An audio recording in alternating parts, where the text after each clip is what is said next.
And welcome, everyone. Happy to see so many people turned out this afternoon. I'd like to start out by saying that given the news of the last couple of weeks, if you're an executive vice president at Booz Allen Hamilton, you're awful happy to be here in Aspen rather than in Washington, D.C. I think the only guy who might be happier would be the acting commissioner of the IRS.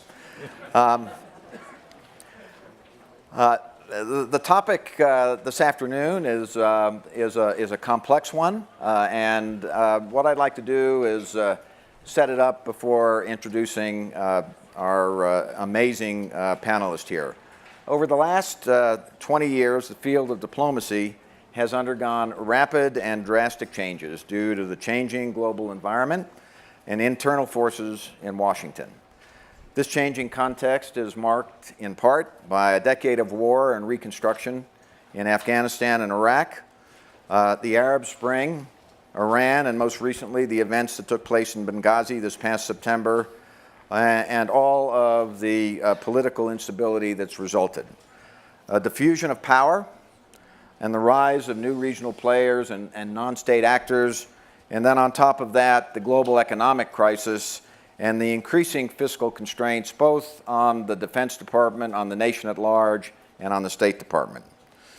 And at the same time, the explosion of new technologies, increased internet and mobile penetration, and widespread popularity of social media require that our diplomats ask new questions and address new challenges.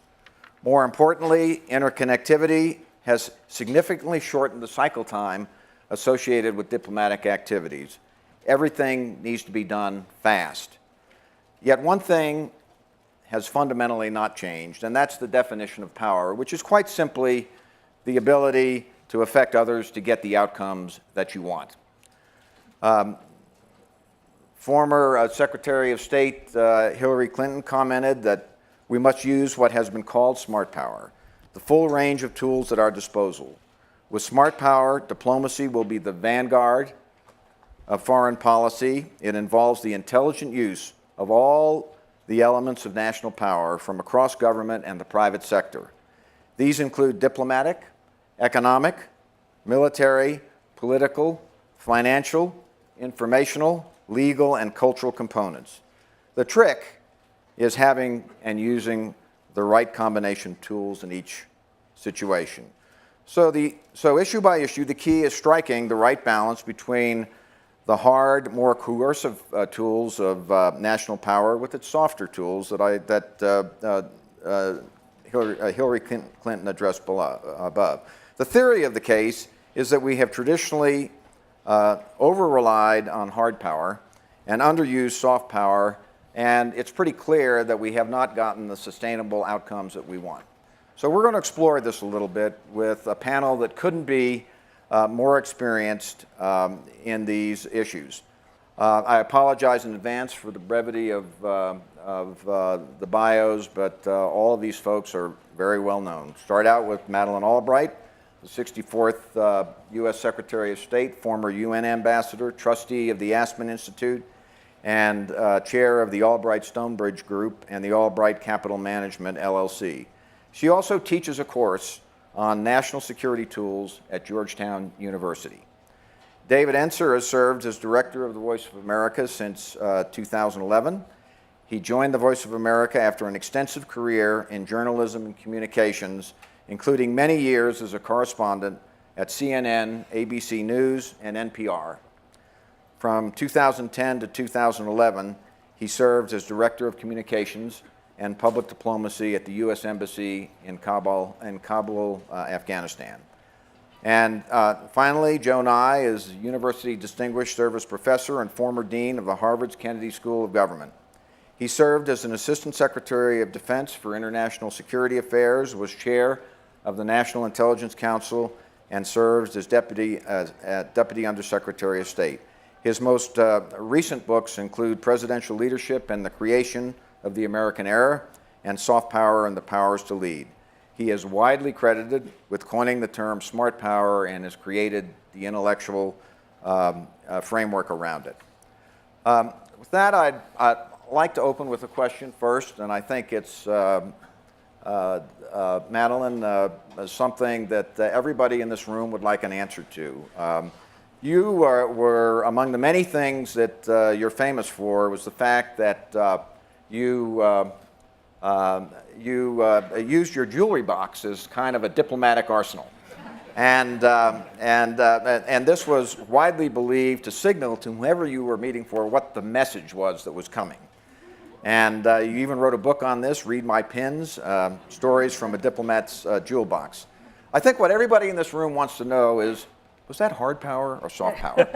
Did you answer that question? Well, let me just say, I wouldn't have done or had a collection of any kind if it hadn't been for Saddam Hussein. And what happened was that I had gone to the United Nations in February '93, right after the Gulf War, and I was an instructed ambassador. And the issue was the ceasefire after the Gulf War had been translated into a series of sanctions resolutions, and my job was to make sure that the sanctions stayed on. So my instructions were to say perfectly terrible things about Saddam Hussein constantly, which he deserved. He'd invaded Kuwait. So all of a sudden, a poem appeared in the papers in Baghdad, comparing me to many things, but among them, an unparalleled serpent. So I had a snake pin. So I wore the snake pin when we were talking about Iraq in the Security Council, and probably somebody from CNN zeroed in and said, "Why are you wearing that snake pin?" And I said, "Because Saddam Hussein compared me to an unparalleled serpent." And then I thought, well, this is fun. So I went out and I bought a lot of costume jewelry that on good days I wore flowers and butterflies and balloons, and on bad days, large insects and carnivorous animals. But people got the message, and one of the people, I have to say, was Leah Rabin. And this pin that I have on today is a copy of a pin she gave me. The real one is in the show that is traveling around. And so whenever I gave a speech on the Middle East, I always wore the dove pin. And then one time I arrived in Jerusalem, and there was a necklace of doves with a note from her that said it takes more than one dove to make peace in the Middle East. So. Okay, what I'd like to do now, and maybe we could start with you, Joe, and the other panelists could chime in. I mean, you started all this 15 or 20 years ago, this soft power, smart power stuff. How are we doing? How's the evolution of diplomacy kept pace with these massive shifts that we see going on in the 21st century? Well, I think we're still behind the curve. Basically, if we're living in a global information age, you could argue that the mix of soft power is going to play a larger role. Doesn't mean hard power is finished. Carrots and sticks will always be crucial. But it does mean that in the mix of power resources that Hillary called using your whole toolbox, those that are related to information are probably going to increase in importance. And I think it's had a strong effect on diplomacy. You could, to oversimplify it, say there's 19th century diplomacy, which is diplomacy 1.0, where cabinet diplomacy, two foreign secretaries talk to each other secretly.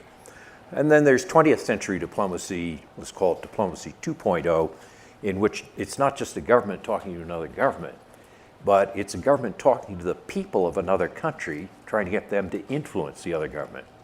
And diplomacy 3.0, the 21st century, is a diplomacy which goes from people to people as a way to try to influence both governments. And I don't think we've quite caught up with that third form.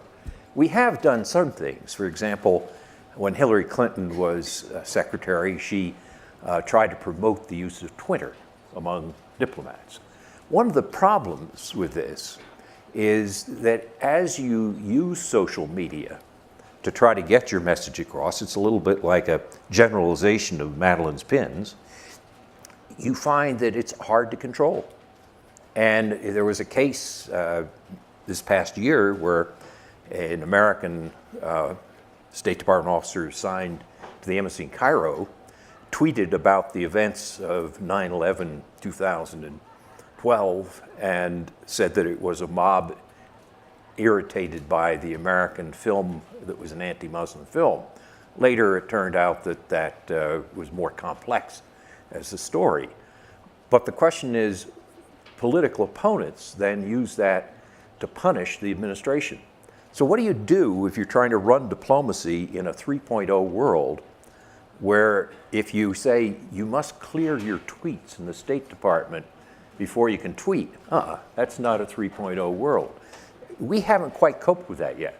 We're still behind the curve of figuring out how do we do this. In addition, there's another problem, which is, and I'll shut up with this, which is in that traditional cabinet diplomacy, the secret diplomacy still remains important. If you want to negotiate a deal on Iran, for example, what do you do when any individual can become a self-appointed savior of the nation and disclose classified information?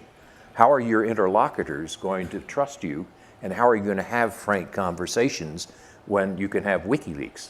It's not that stealing State Department cables was new, but 250,000 at a coup, that's a different world. So I think we're still behind the curve.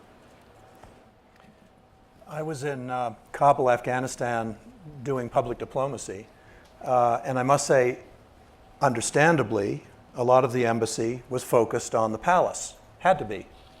But I felt that, and I still feel, that some of the things we were doing to try to reach out to the Afghan people and to help them build their country are going to have more value and help our country, the United States, to achieve its goals more effectively than all that time spent worrying about Hamid Karzai's mood swings.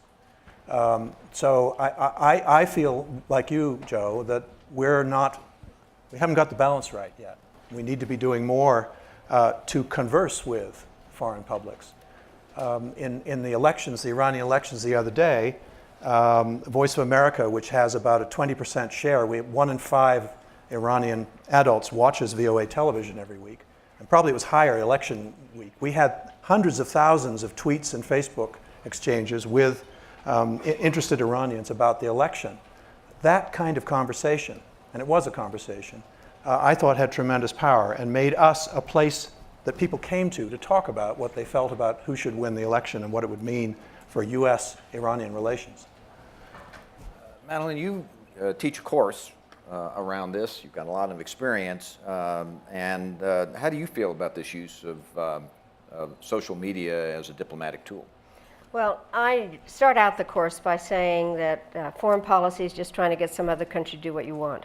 And so the question is, what are the tools? And the toolbox is, as Hillary described it, and what you need is, especially in a democracy, is to have an educated population. In many ways, diplomacy, I'll probably regret saying this, but diplomacy is much harder when you had a democratic government than if you're authoritarian. And so part of the issue is because in diplomacy you want to have some control over what you're saying to the other person and hope that something that you've negotiated will actually then come to pass. And so what you do want is a population that understands what you're trying to do, and you try to get your own population to understand it, and you also try, as you both, all the three of you have said, is to have that kind of people-to-people contact so that there can be support on the other side. I think the issue is complicated in the following way, which is that diplomacy actually takes a little bit of time. And one of the hardest parts when you're sitting there on top of the diplomatic machinery is some information will come in over whatever, Twitter, CNN, and you have to immediately make some response to it.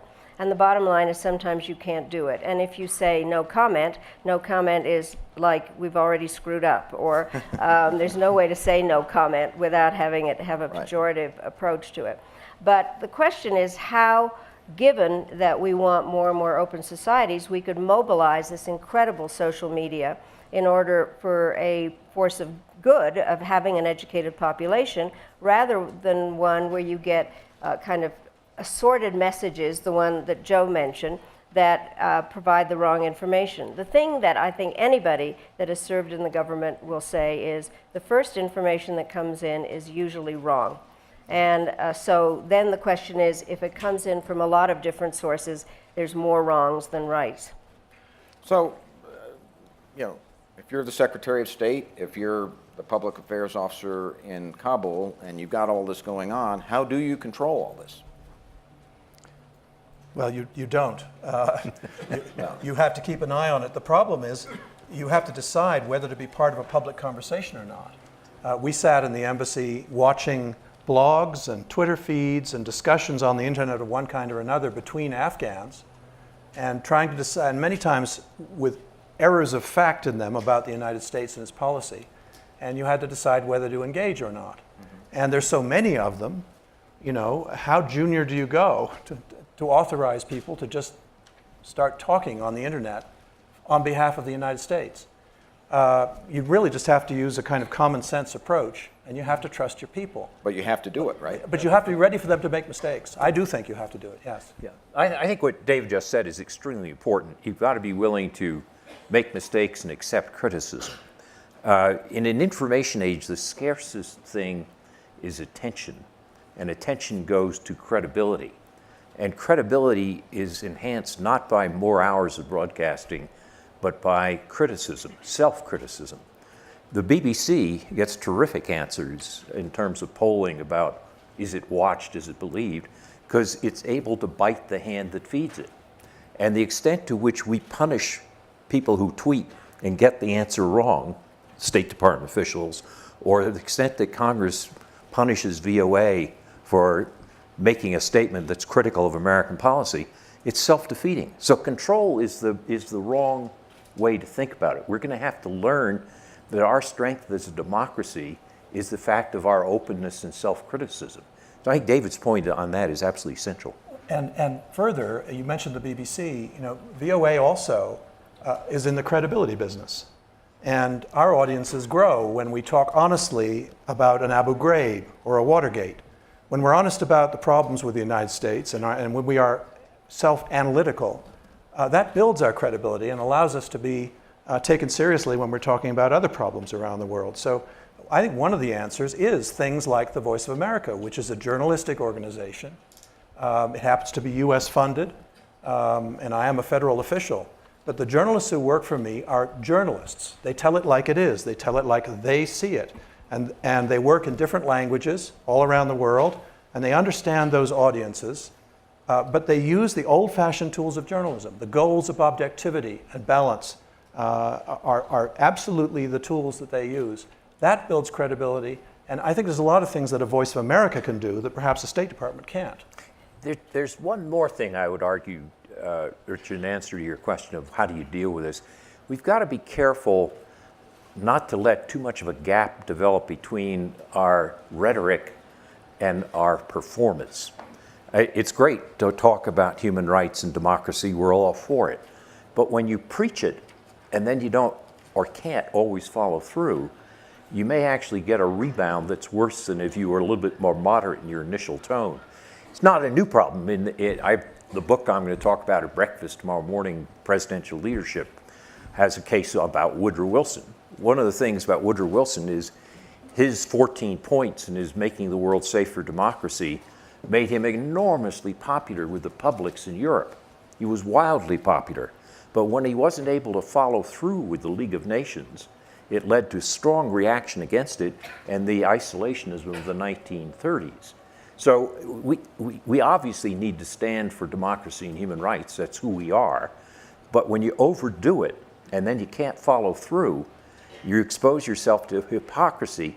And if there's one thing that's a solvent or something that erodes credibility, it's hypocrisy.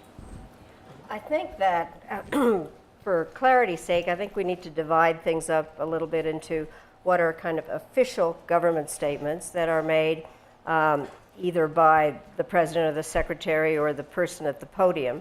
Then I think there are also the kinds of things that David was talking about where government-funded organizations actually talk about something that has to do with American policy, and the policy I think is appropriate to be critical of.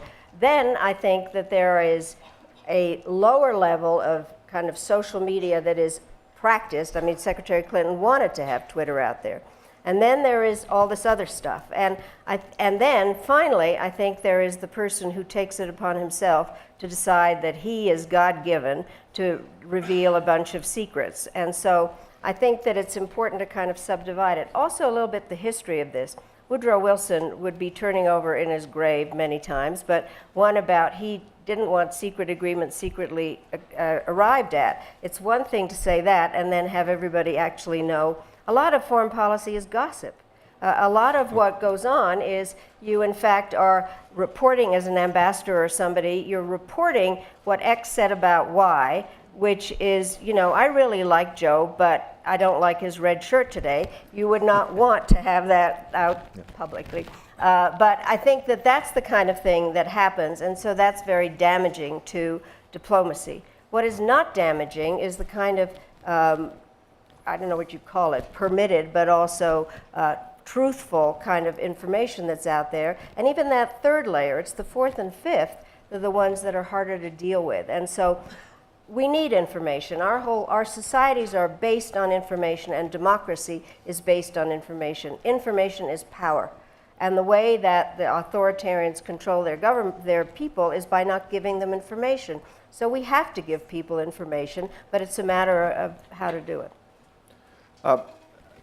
Let's pivot a little bit here to economic statecraft. I mean, we have a reasonably strong economy compared to the rest of the world. It is recovering.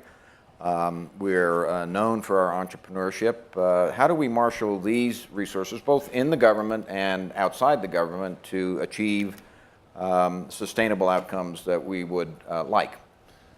Can I go? I mean, one of the things that I actually was asked to do by Secretary Clinton, President Obama gave a speech in Cairo about having different relationships with Muslim-majority countries. Secretary Clinton wanted to do more with that, and so she asked me to run something called Partners for a New Beginning, which are public-private partnerships in Muslim-majority countries, really using the power of the private sector to operate with the public sector in order to, as we've talked about what's going on in the Arab world, a lot of it had to do with people not having jobs. So what we're trying to do is do economic empowerment, science and technology, education, and people-to-people exchanges are the vertical pillars, and the horizontal ones are about how to get women and youth involved. Now, in order to have it be interactive, we have an American steering committee, but what we have are local chapters in all the countries that we're participating in, which allows that kind of interaction of what the people on the ground want and uses the private sector and the economic tools in a way to economically empower people. David, well, go ahead. When you were in Kabul, did you have, I mean, how did we employ economic statecraft there? Well, I can only speak for myself. I was quite popular because I had quite a lot of money to give out. But the area I worked in was communications and public diplomacy. And we were looking for, I used to say I was in the hope business. And I was trying to create a sense of hope among the 65% of the population of Afghanistan that were under the age of 25. And we did that in my particular part of the embassy by funding everything from communications towers to expand mobile phone coverage and bring whole parts of the country from the 16th or 14th century to the 21st, to radio and television equipment and reach, antennae, to television programs that perhaps were about the Army, reality TV about the Army. We had a cop show on one of the stations that showed people, at least in fictional form, what it's like in a country where the police enforce the law. Novel concept for Afghanistan in some ways. So we were using a lot of different kinds of communications tools to try to build a sense of hope for young people. And I think we won't know for years how much impact that had, but I am less pessimistic about Afghanistan and its future than the way it seems in the media people are thinking it will be, or at least that the media is thinking it's going to be. It'll be a mess, but I think it'll make its way. Let me say a word about foreign aid, as long as we're talking about economic instruments. It's probably the least popular program the government has in terms of overseas programs. And the American people wildly exaggerate how much they think we spend on it. They also think of it as just a giveaway to other countries. Most of our foreign aid is actually for leverage on security issues. For example, the panel that Madeline and Richard Haas was on this morning was very explicitly about, if you're going to deal with Egypt, this is a lever. And So that's one dimension of aid. Another dimension is security support for military training and development in countries that are allies. Another dimension is the dimension where we try to gain soft power, where we try to attract people. It's actually the smaller part of the budget overall. And there, I think what I've seen of studies of foreign aid, and I believe Rajiv Shah understands this and is trying to do something about it, is smaller projects which are owned by the local communities are the most effective in winning over people and developing soft power. The problem is all too often you hire a contractor to put out a lot of money. By September 30th, they haven't spent it all, it goes back. And those large projects often are counterproductive. I've seen some studies showing that, in fact, some of the projects in Afghanistan of that latter type were actually not gaining us soft power, but destroying it. Whereas some of the smaller, more targeted programs were more effective. So I think as we talk about economic tools in the toolbox, we've got to make sure we don't measure it by total numbers of dollars spent, but by the purpose and the type of program and how it affects the country working in. So let's go a little bit from the hypothetical to a real-world situation. Iran, regime that we don't have diplomatic relations with, very authoritarian government. And sort of let's go back a couple of years. I mean, we're at the point now where we're publicly talking about red lines and the use of hard power. Does soft power work in a situation like that? Could you, I mean, how could it work? Well, I do think that it's more the smart power. Right. I have to say this kind of combination, first of all, they do, in an interesting way, the Iranian population is more kind of porous and educated than people think. It's not a completely closed society. And so I think they hear a lot of the kinds, people know now how to tune in to what they need to hear. Also, many of them have had foreign educations and have gone back, so I think we need to understand Iranian society better. There also have been a variety of different kinds of contacts. For me, Iran is a perfect example of having to use everything in the toolbox. And what we do in my class is try, everybody has their favorite tool, that not to give away the end of the class, but we end up saying every tool, you have to syncopate them and use them. And the other part of economic power, we talked about the carrots, which is the aid, they're the sticks. And I happen to think that the sanctions that we've had on Iran have actually had a positive effect. I think they led to the election of Rouhani because people were beginning to see some of the effects of the economy having gone south and wondering about where that was going to go. So it's kind of using that aspect of it. I do think, first of all, it isn't as if nobody talks to Iranians. No, I know. And I think we kind of act as if that's, and also I have to say, in 1998 when Khatami was elected, we began to deal with the Iranians in a number of different ways. The question is how the signals get received and what is the backup to the kind of possibilities. But for me, Iran, I would not take any tool off the table. I think part of the problem when you're a policymaker and you just up front take certain tools off the table, there are not a lot of tools in that toolbox. And therefore, all of a sudden removing one doesn't mean you're going to use it, but I think you need to have it. And sometimes you use the threat of the force for diplomacy, and sometimes you use diplomacy in order to deploy force. So you need to kind of use them all together. I mentioned a moment ago that 1 in 5 adults in Iran watches VOA television every week. How many people realize that that's the kind of conversation we're already having? It has a profound impact, I believe, on the way Iranians view the world. And I think that we now, I was listening to panels earlier, I'm hoping that we can do some programming that gets Iranians thinking about where they're headed with this nuclear policy and what the implications of it are and how serious a matter it will be next year if we still don't have some kind of an agreement. I think that's an obligation of any journalists, including the ones that work for me, is to clarify that for people. And I hope that is what's going to happen. What we're doing at VOA towards Iran is we're basically exporting the First Amendment of the United States Constitution. We're giving them a free press whether they like it or not, and the government doesn't like it, but the people do. I agree with what both what Madeline and David said. The soft power doesn't solve all problems, and stopping the mullah's bomb, I think, is not going to be accomplished by soft power. But it does help if the younger generation find the U.S. attractive rather than unattractive. It puts a little bit more pressure on the system.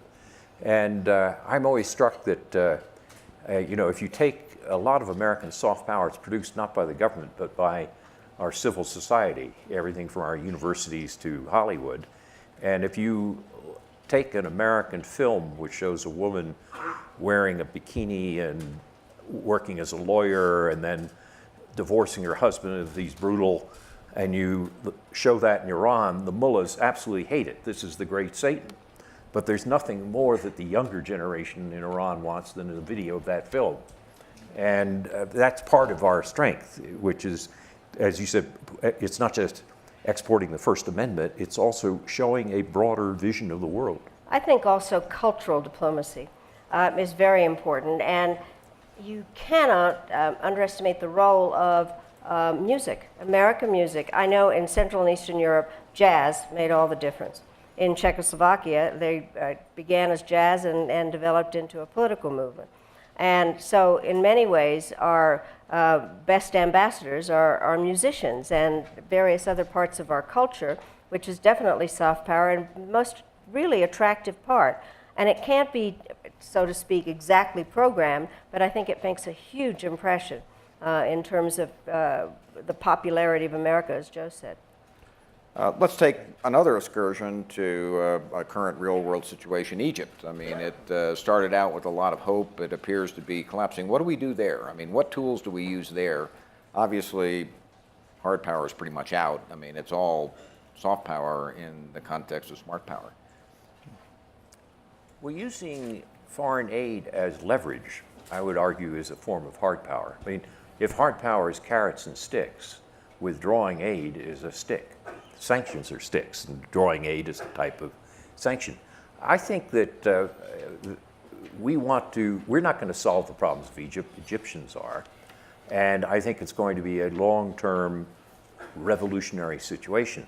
What we can try to do is express values that we think are important and try to use what levers we have for those, but also through our own behavior, illustrate what those values mean.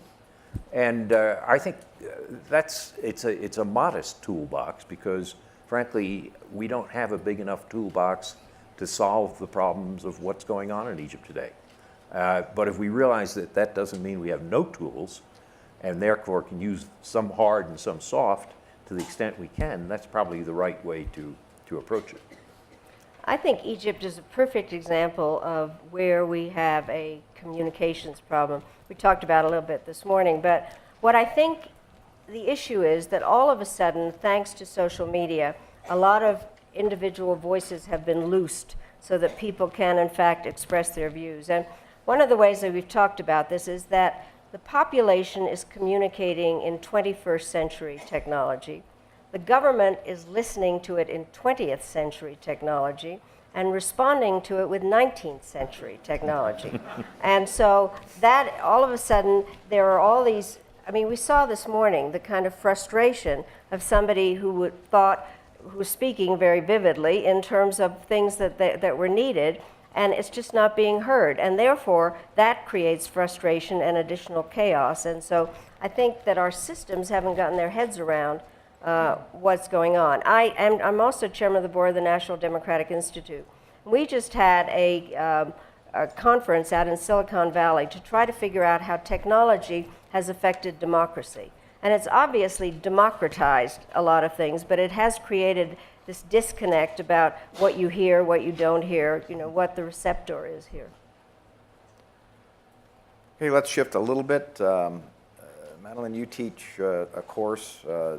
What are the critical skills? I mean, and presumably some of the people you teach are going to be the future diplomats, professional diplomats. What are the most critical skills that diplomats need today, and are these things that can be taught? I think diplomats need to have large ears. Our president does. I think people need to listen. I think that is the hardest part, is that we're always on transmit. And so what I really do think is diplomats, the art of diplomacy is putting yourself into the other person's shoes, because not everything has to be a zero-sum game. And in order to have that skill, being able to do that, you do have to hear what they are saying and try to figure out what their national interests are, which also then means that you have to have a very good understanding of the history, the culture, and I believe, and I wrote a book about this, the religion of that other country, and really be a good listener. And also then be able to articulate your own policies. But I honestly think if you can't listen, you don't belong in the diplomatic service. There is a book, I think, by Harold Nicholson called Diplomacy, which was a sort of a textbook for what I call Diplomacy 1.0, 19th century style diplomacy. He defined a diplomat as a man, note the gender, who is sent abroad to lie for his country. That is distinctly not the case for 21st century diplomacy. Being able to present your country, to present things openly, to be self-critical is going to be absolutely crucial. And I think in that sense, that in teaching young people, as Madeline said, listening, understanding the other culture, hearing how they see a problem, not just telling them how we see it, are going to be absolutely crucial for effective diplomacy. And I think that in that sense, if you say, what do you want to train them in? I think they need to do more language, literature, regional studies, really understand other cultures, and then get in the mode of realizing that in an information age, you have to be able to have two-way communication. It's not just broadcast, it's receive as well. And if you're talking about communication, we, for example, have a show in Russian called Podelis, which is broadcast on the internet because Mr. Putin doesn't want us on TV stations in his country. But we can get through anyway on the internet, and it is the audience that decides each week what the subject will be the following week. And we get experts in, and we have conversations in Russian on whatever topic the audience there wants to hear about. And that's the kind of a program that is pulling in a young audience in Russia, and they can have a quite heated debate on Podelis with no holds barred, whereas on Russian state television, all kinds of holds are barred, and you can't really have a broad conversation about things. So we're we're creating a place for conversation between Americans and Russians, and I think that's quite powerful, and that's a great adjunct to American diplomacy. This is not going to be in Harold Nicholson or in any book, but you also have to be able to eat for your country. Because there is nothing harder than being at a state dinner and you're trying to push the food around and the head of state looks at you and says, "Why aren't you eating our national whatever?" And then you have to eat it. So you do have to do that too. Yeah. It's a tough job. But is this really happening? I mean, what's the sense of the group about, is this really happening with our diplomats now, or is this something that is going to take years and years and years to sort of unfold when the international environment and communications technology is sort of unfolding at internet speed? Well, I train a certain number of young people every year in my course at the Kennedy School who then go on into the Foreign Service. These people are absolutely first rate. They're fully understanding of what an information age is. And I think the young Foreign Service officers I've met, not just young ones, but the Foreign Service officers I've met, are an extraordinarily dedicated group of people. So I'm enormously impressed. I'm less impressed by the bureaucratic system that manages them.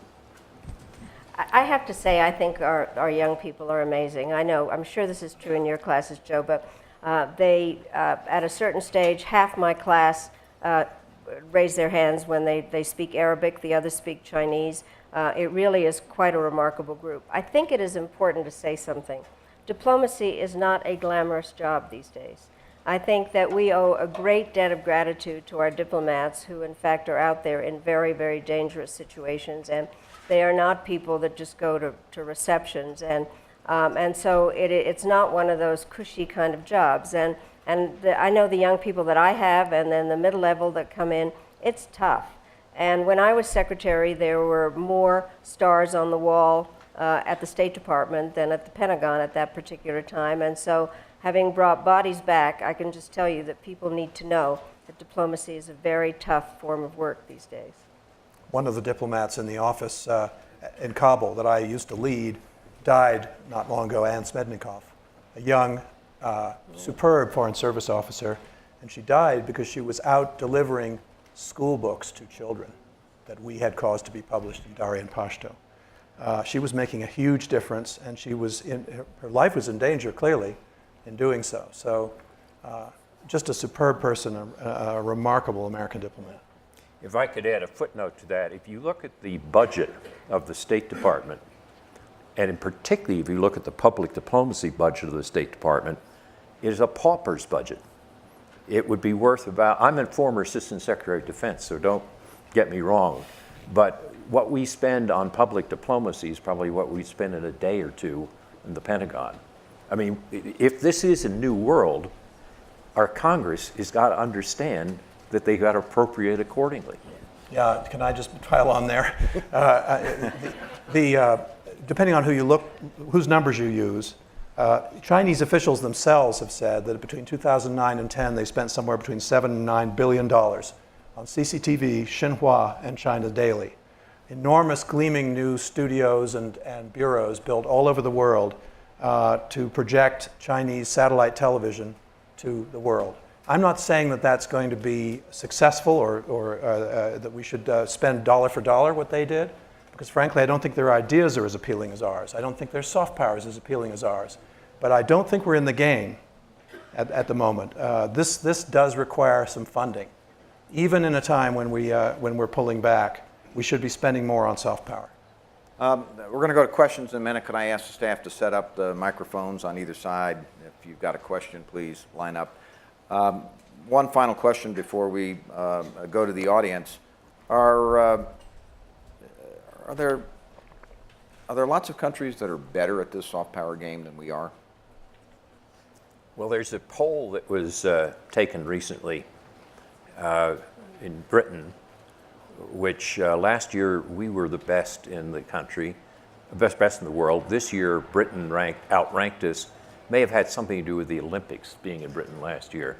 But if you look at consistently over time when polls have been taken, not by Americans, but by other countries, the Americans still rank #1. Okay, questions? Who's got a question? Here's one over here, Rich. Okay, go ahead.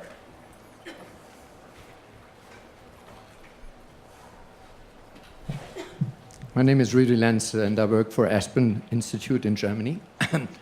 I was working for 20 years for Deutsche Welle, which is sort of the voice of America. And I'd like to remind the public here about the success we had, and I absolutely agree with David. This is one of the best tools we have in the toolbox. Why is that so? If we remind the Cold War, it was Deutsche Welle, it was Voice of America, it was Radio Liberty and Radio Free Europe, which over time helped to begin the process of CSCE, which was so instrumental and so important to bring down the Soviet Empire. That should be a lesson for the future, and I absolutely agree with what Joe said and David as well. We need more power behind that power before we do it, and it could become a second success story. But my question to the panel is, aren't we sometimes too impatient with that sort of toolbox? Because it takes time. And sometimes I think we overburden it with expectations and think that this toolbox can work easily and bring results very quickly. And I think that is not so. Well, none of the tools work very fast. I think that is part of the problem. And we're living in a super speed kind of society, and people expect quick answers. The thing that I find interesting in terms of thinking about, what is the difference between propaganda and public diplomacy?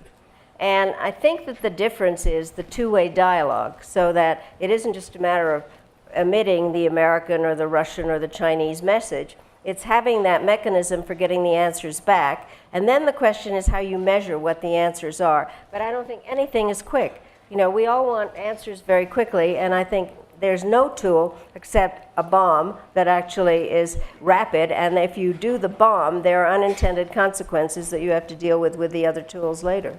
But the other difference with propaganda, I mean, I had a congressman say to me not too long ago, why aren't you tougher on the Ayatollah? You know, why aren't your broadcasts not harder on the Ayatollah? And I said, Congressman, the best answer to propaganda is not more propaganda, it's truth.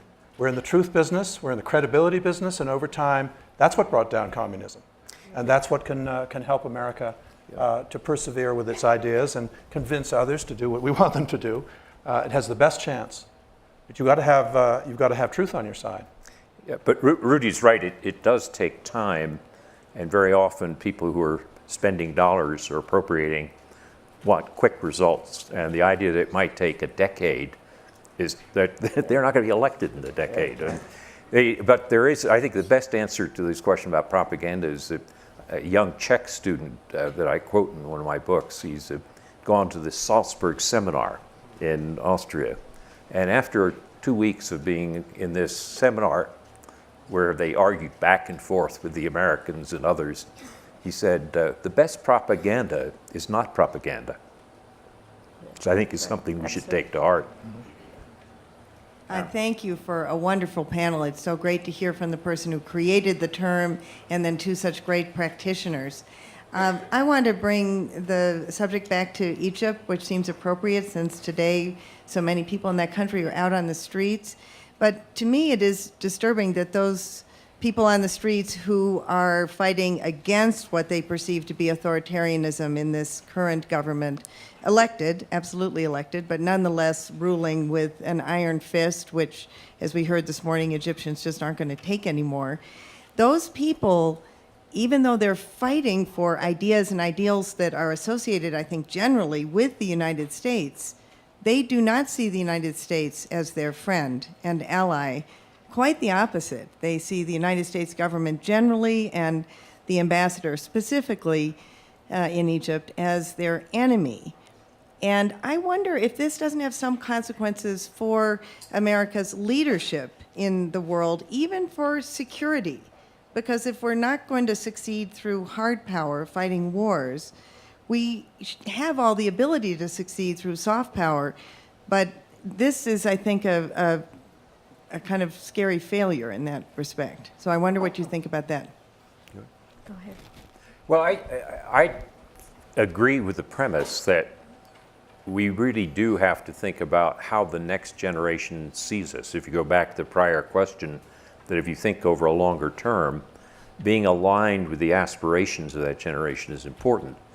There are lots of reasons why we have trouble. I mean, President Obama went to Cairo and made a very good speech in June of 2009, but many Egyptians and others feel that American policy hasn't caught up with what was in the speech. And that leads to a certain sense of disappointment. And you can see that in the public opinion polls. Our polls in the area went up after the speech. They're down now lower than they were. But there is a decision which President Obama made, which took a lot of guts, which was at the time of Tahrir Square, was he going to try to preserve Mubarak or not? And the decision he made of not standing by Mubarak, which some people wanted him to do, was because of the question that you raised, to being aligned with what he saw as the next generation and the forces of history. So some decisions have worked better than others, but I would think that in general we should be trying to think about, in a revolutionary situation, which I fear we're going to see for another decade or two in the region, keeping your eye on the longer term future and not just on the immediate popularity is probably important. I think the thing that we have to remember here is, in many ways, this is, I mean, if you're the United States, you're damned if you do or damned if you don't. And do you, there are a lot of people that I would put in the liberal category who have come up to me and said, what a mistake it was not to support Mubarak. Now we have the Muslim Brotherhood. It was not our story. And I think the bottom line is that we do have to be patient with this. The other part that I think, and again, Joe, you had talked about kind of the machinery of how the government has certain responsibilities that various interest groups do not have. And the question is, how do you work the whole will of the United States in order to respond to something? And it's not easy.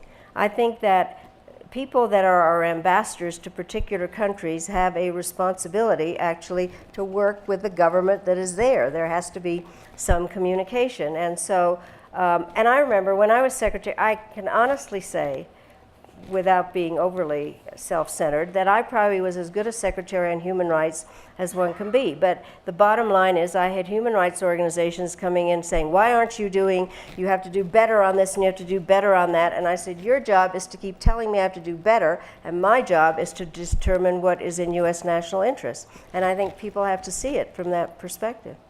We cannot win every popularity poll. It's nice, but we can't do it every time, I think. David, did you want to say anything? No. I'd be crazy not to recognize my wife. Thank you. I wasn't gonna disclose, not to embarrass you, honey. But seriously, as I worked for Secretary Clinton, I had the privilege of working for Secretary Clinton as head of the Global Entrepreneurship Program up until about 3 months ago, which was not in the public diplomacy group at State, but in our economics bureau.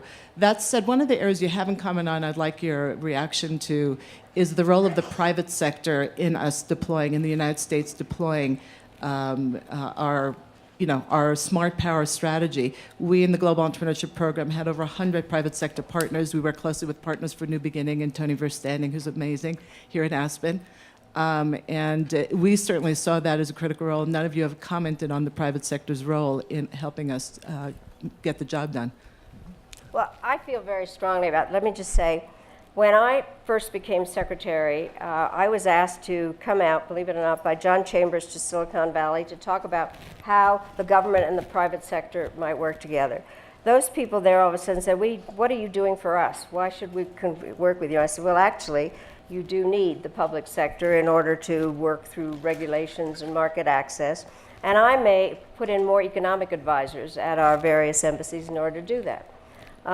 The terrifying part to people is that you actually learn something while you're Secretary of State. And when I traveled, I used to go and I'd always give speeches at AmCham, and they were huge audiences and I learned nothing. And therefore I decided that it would be useful to meet with representatives of American corporations abroad. And they had a kind of a different understanding of what was going on. And I thought that the input from the private sector was very important. We then also decided that the best kind of way of encouraging private sector activity abroad was to explain to American corporations that being good local citizens was something that promoted their bottom line, but also values in a number of ways. So I created a prize to make that happen. I do think that the private and public sector is the way to get things done these days, because we have an incredible private sector. The public sector can't do everything. People have spoken about budgets. That has something to do with it. And it is the warp and woof of America. We believe in the role of the private sector and the free market, and kind of having that relationship. And the Partners for a New Beginning is just one example of it. But I think it's absolutely essential, and we need to do more to mobilize the private sector to work with the public sector. We have another question. Okay, over here. Hi, I wanted to ask you about Syria and what you thought about the role that we're playing, and if there's any kind of power, hard, soft, smart, that can be effective there and work to some kind of resolution. Do you have a Syrian answer? I will stick my head in the noose. I think before you act on anything like Syria, you have to remember the Hippocratic Oath, which is, first of all, do no harm. We have to understand what actions we could take which would actually make things better. Bad as Assad is, one thing that would be worse is a Hobbesian war of all against all among sectarian communities, with Christians and Alawites and Shia and Sunnis and Kurds all killing each other, with in the end of that, the result being let's say, an Al-Qaeda type regime in charge. So you can imagine worse things. That doesn't mean you do nothing, but it does mean that the argument that just rush in, you've got to know that you're going to make it better. I think what President Obama is doing in terms of arms is correct. I think that we should also be continuing to press for negotiations, even though it doesn't look promising because of the Russians. I think we should be trying also to work with the regions in the allies and other countries in the region to see if you could have a force that, if you ever got the prospects for a ceasefire or an intervention, could go in and prevent that kind of bloodbath that I described. So there's a lot of things that we could be doing in preparation. I didn't mention the refugees, but that's another big part of what we're doing and could do more of. So what I'm saying is don't do nothing. What I'm saying is when somebody says we should just go in and clean the place up, I'm not convinced we know how to do it. Over here, sir. Thank you very much. Saeed Jawad from Afghanistan. Madam Secretary, you've indicated the significance of knowing the culture of a country where a diplomat is serving. During the time that I served here as ambassador, the United States sends 4 ambassadors to Kabul. So by the time they were getting to know people and their way around Kabul, they were being reassigned. We would be very lucky to have people like David who served in Afghanistan for more than 6 months. And we have Afghan-American diplomats here in Washington who are serving in Argentina and Indonesia. So is there a time to reconsider the issue of rotation of the diplomats and allow them to focus in a country or on an issue for long term to develop the necessary expertise and know the culture of the countries that they are interested to serve in, or it's of interest to the United States? Thank you. Well, I think generally, let me just say that the United States has always had a policy of creating generalists and of having people that are able to serve in a number of places. We've gone back and forth sometimes with creating regional experts, and then we change our minds about it. One of the problems with having somebody stay in a country too long is what we call clientitis, and that they forget what the other side of the story is. On the other hand, with so many different languages, it does create a problem when you move people around a lot. And the question is how to get kind of a balance of having people that understand the culture and the language and the religion. But also, some of these are very hardship posts, and people need to move out for some kind of personal reasons. It's my only way of explaining it, but it certainly is a problem. If somebody arrives, they figure out where the bathroom is, and then it's time to go. No, Ambassador, you're right. There was too much turnover at the embassy in Kabul, and I wish we could have had longer stays, but it was a hardship post. You couldn't bring your family, and families don't wait. So people were rotated after a year. I did, as you said, a little bit longer than that, but it's a disadvantage for Afghanistan and for the United States. The tours are so short, but there were pretty good reasons for it, understandable reasons, let's put it that way. We got time for one final question. One final question over here.